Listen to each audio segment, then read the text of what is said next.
إن الحمد لله نحمده ونستعينه ونستهديه ونستغفره ونعوذ بالله من شرور أنفسنا وسيئات أعمالنا من يهده الله فلا مضل له ومن يضلل فلا هادي له وأشهد أن لا إله إلا الله وحده لا شريك له وأشهد أن محمدا عبده ورسوله أرسله الله رحمة للعالمين اللهم صل وسلم وبارك على هذا النبي الكريم وعلى آله وصحابته ومن سار على نهجه واتبع سنته وسلك طريقه ونهج منهجه إلى يوم الدين عباد الله أوصيكم ونفسي الخاطئة المذنبة بتقوى الله فقد فاز المتقون يا أيها الذين آمنوا اتقوا الله حق تقاته ولا تموتن إلا وأنتم مسلمون يا أيها الناس اتقوا ربكم الذي خلقكم من نفس واحدة وخلق منها زوجها وبث منهما رجالا كثيرا ونساء واتقوا الله الذي تساءلون به والأرحام إن الله كان عليكم رقيبا يا أيها الذين آمنوا اتقوا الله وقولوا قولا سديدا يصلح لكم أعمالكم ويغفر لكم ذنوبكم ومن يطع الله ورسوله فقد فاز فوزا عظيما أما بعد Ma'asyiral muslimin, tentu setiap kita hidup ini menginginkan kebaikan. Tentu ukuran kebaikan menurut Allah Subhanahu wa taala.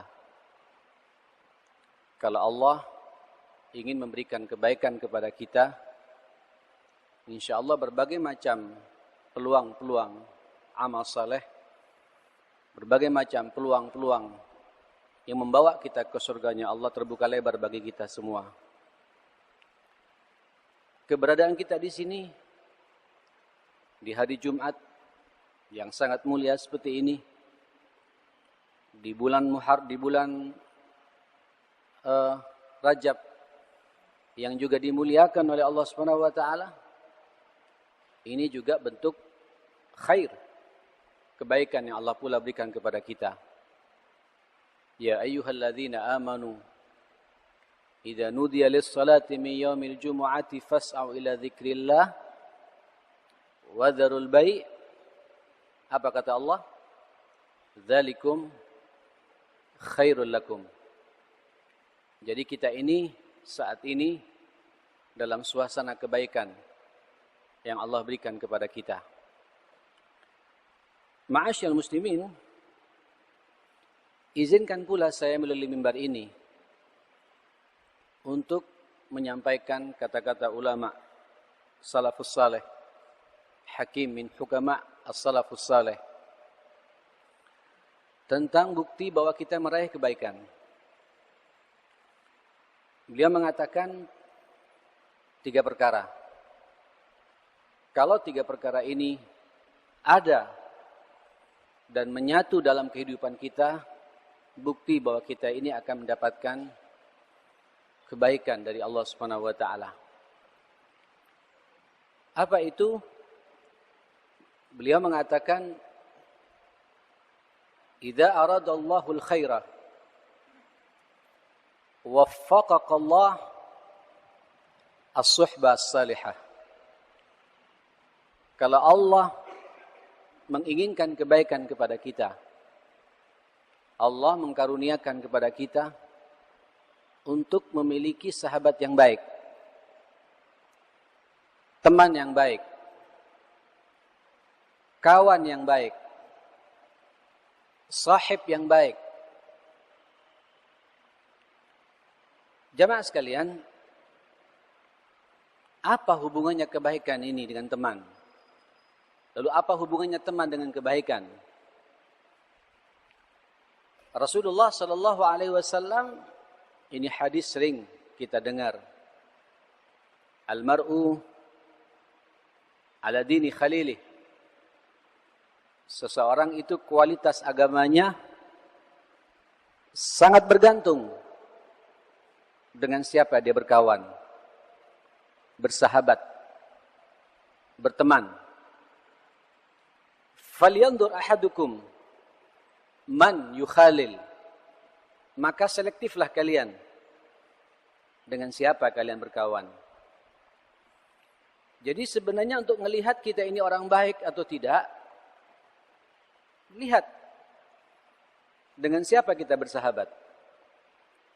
Siapa di sebelah kanan kiri kita, relasi kita, teman kita, sahabat kita.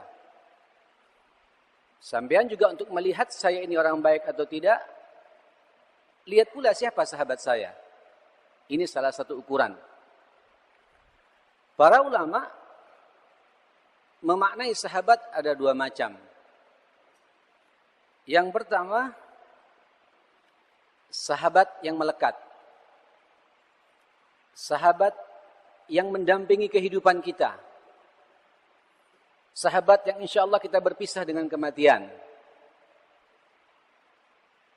Itulah istri. Kalau wanita itulah suaminya. Jadi, untuk melihat saya ini orang baik atau tidak, kita ini orang baik atau tidak, lihat siapa pasangan hidup kita. Siapa partner hidup kita. Kalau dalam bahasa Al-Quran itu, as-salihina lis-salihat. Tabiat orang yang saleh itu nyambung dengan perempuan yang salihah. Al-qanitin lil-qanitat.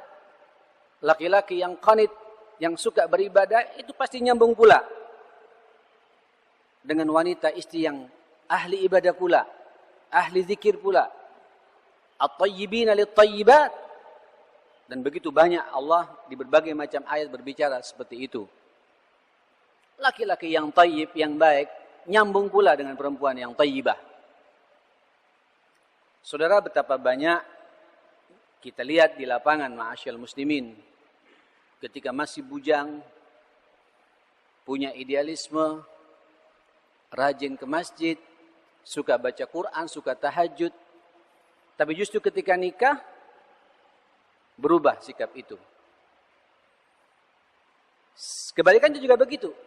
Betapa banyak akhwat, ketika masih gadis, dia tutup aurat dengan benar.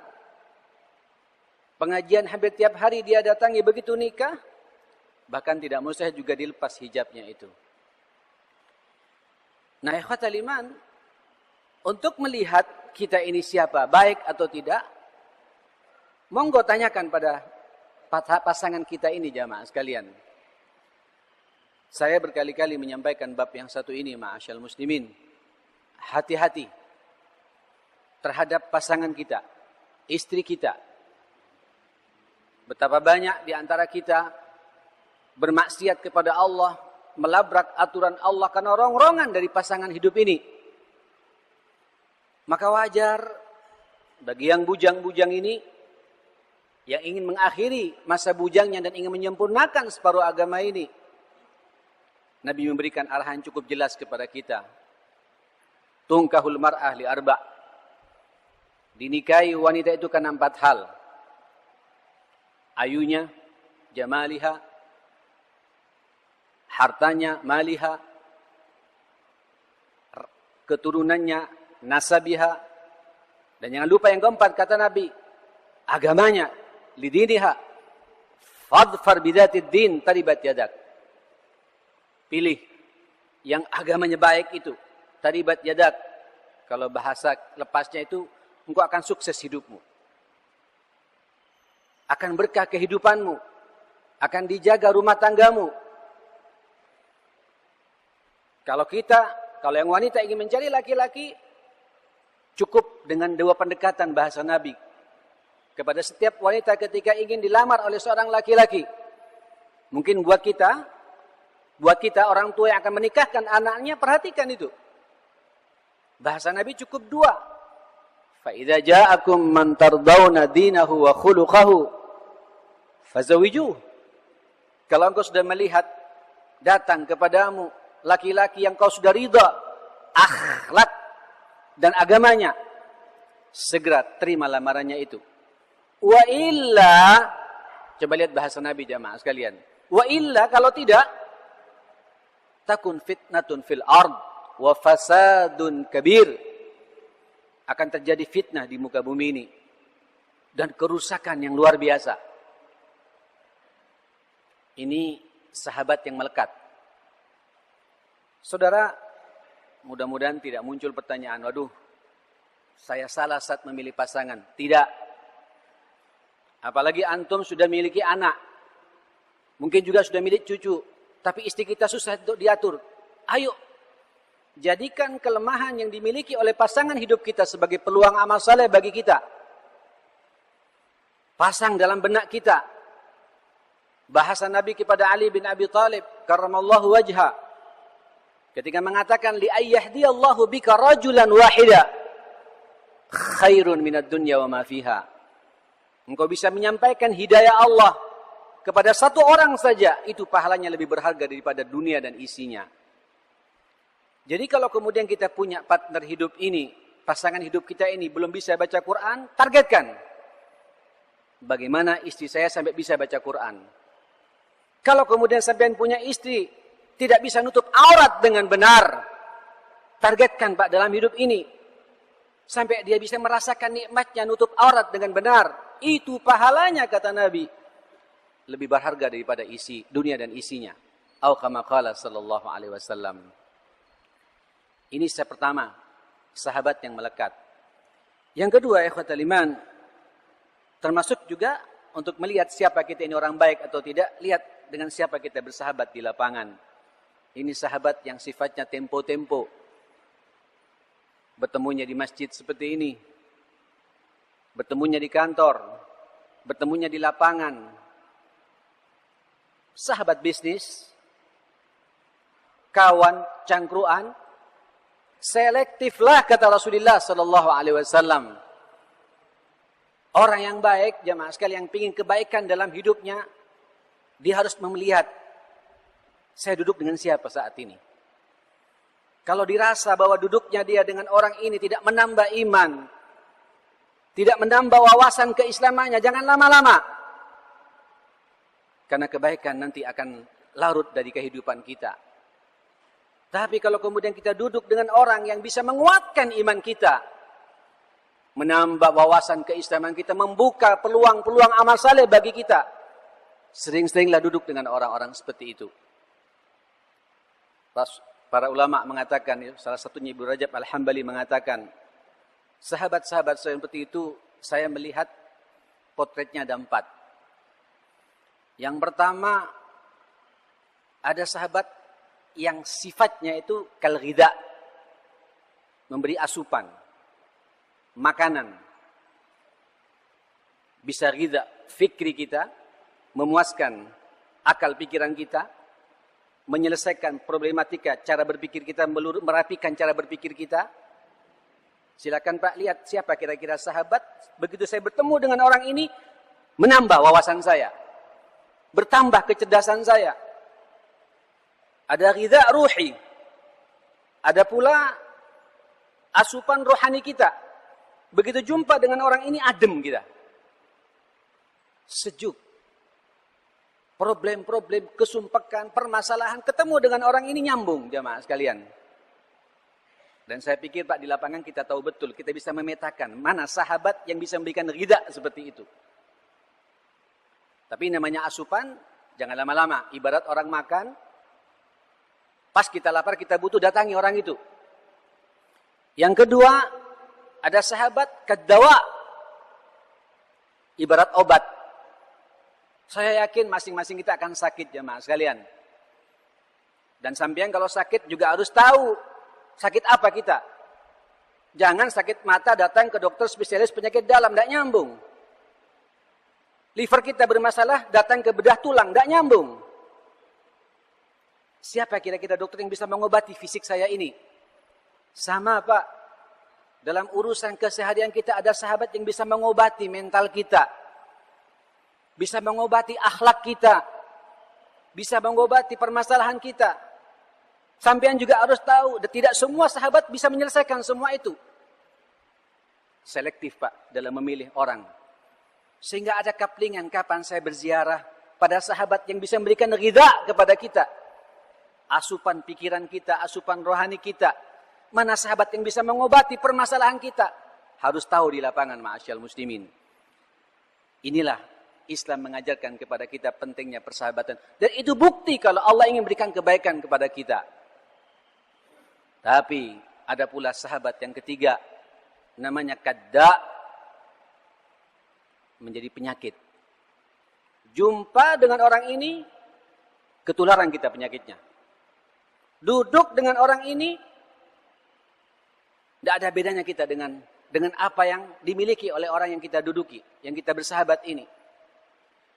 Ini mungkin jamaah sekalian, pelaku-pelaku maksiat.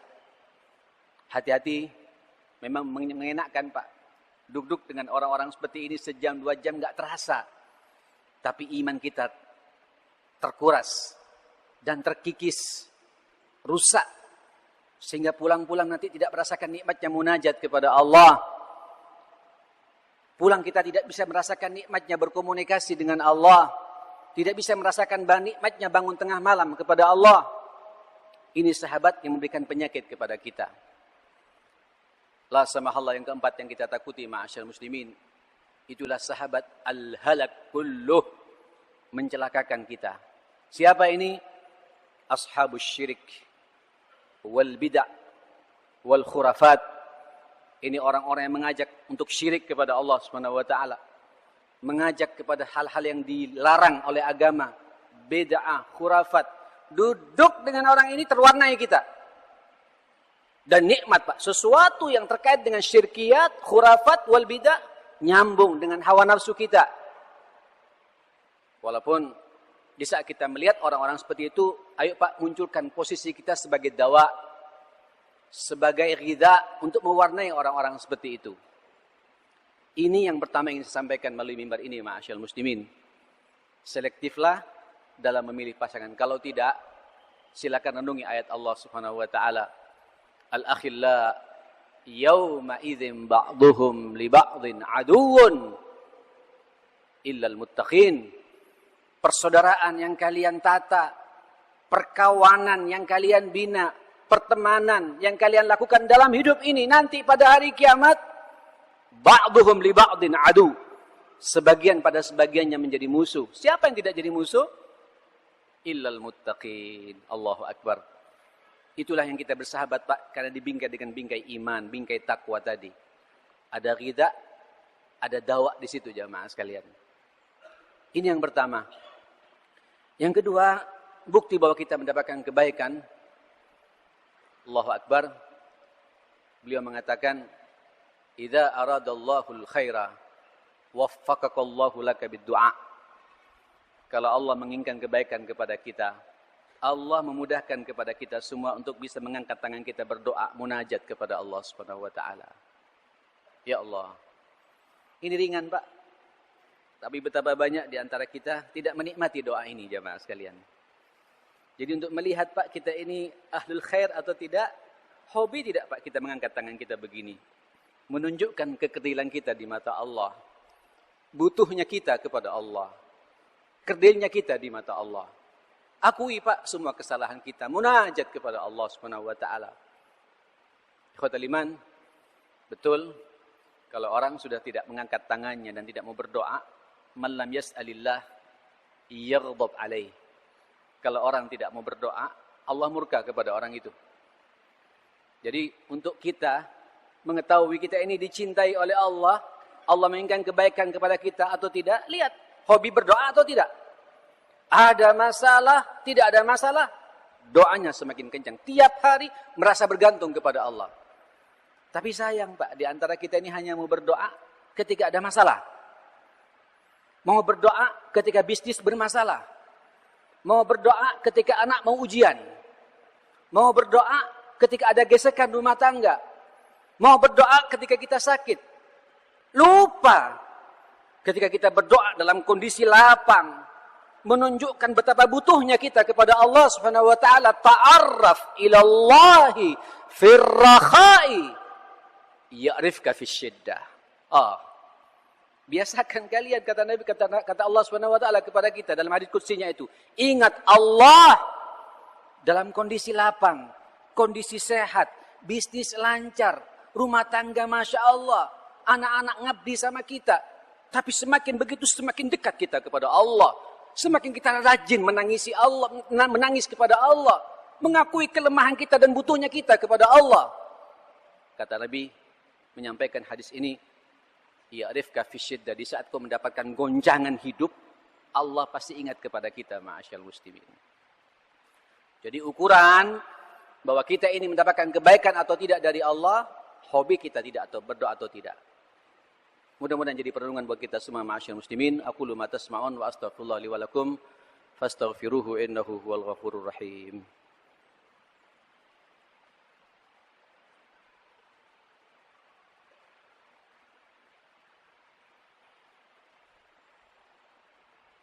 أحمدك ربي وأشكرك أحمدك حمدا كثيرا طيبا مباركا فيه على كل حال أشهد أن لا إله إلا الله وحده لا شريك له وأشهد أن محمدا عبده ورسوله لا نبي بعده صلوات الله عليه وعلى آله وصحبه ومن سار على نهجه واتبع سنته إلى يوم الدين يا أيها الذين آمنوا اتقوا الله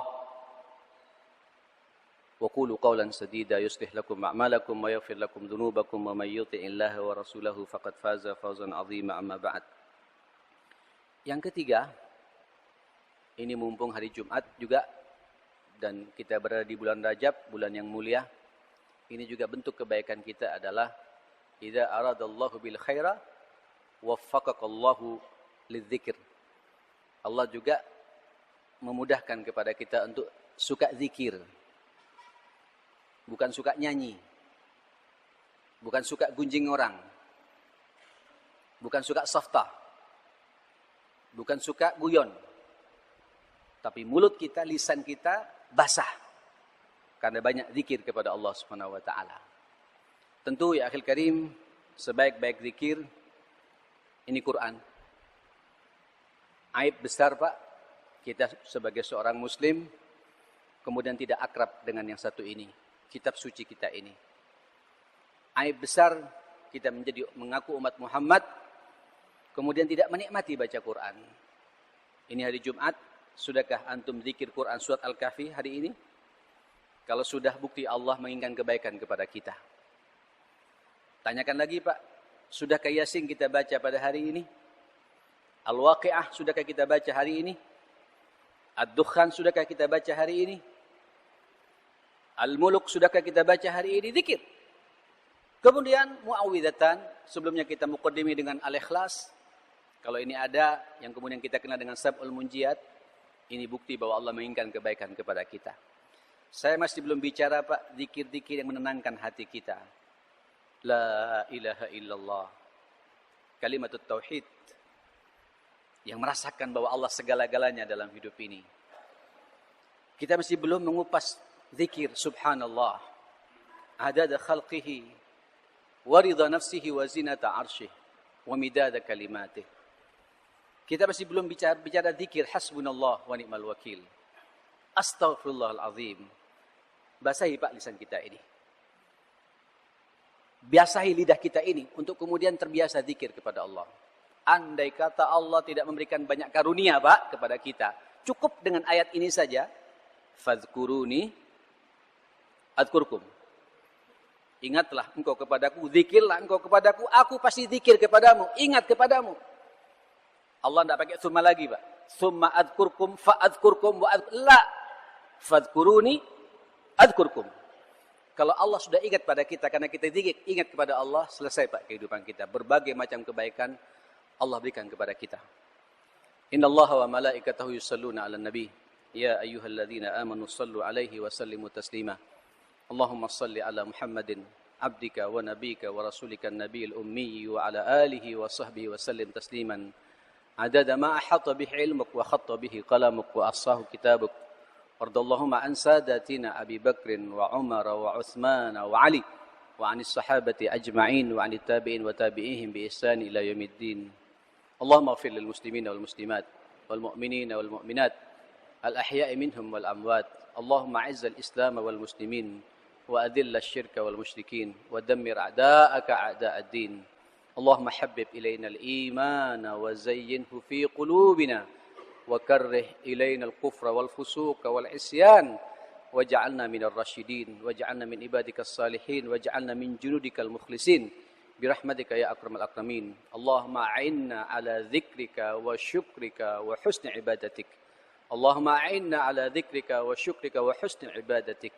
اللهم أعنا على ذكرك وشكرك وحسن عبادتك يا رب العالمين اللهم إنا نعوذ بك من جهد البلاء ودرك الشقاء وسوء القضاء وشماتة الأعداء برحمتك يا أكرم الأكرمين ربنا آتنا في الدنيا حسنة وفي الآخرة حسنة وقنا عذاب النار وصلى الله على محمد وآله وصحبه وسلم والحمد لله رب العالمين وأقم الصلاة